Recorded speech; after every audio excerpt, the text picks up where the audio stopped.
Hello guys. Just let me know in the comments what do you think I should make with my 3D printer. Um, and also choose which color I should do next. But do not do green or red or blue. Then you can do those colors, and I do have some more colors over here too. Just give me a minute.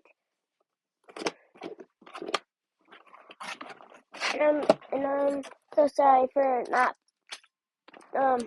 like making shorts and stuff.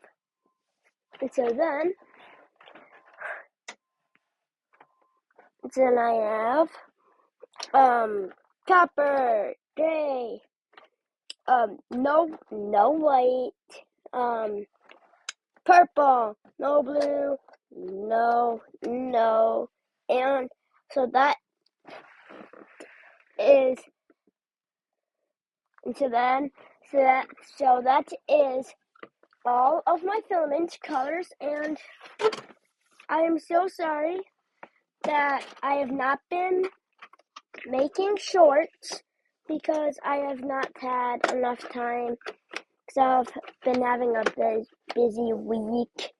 And then I'm so sorry for not being able to post shorts. And then I'm so sorry, guys, and please just let me know in the comments what I should print next.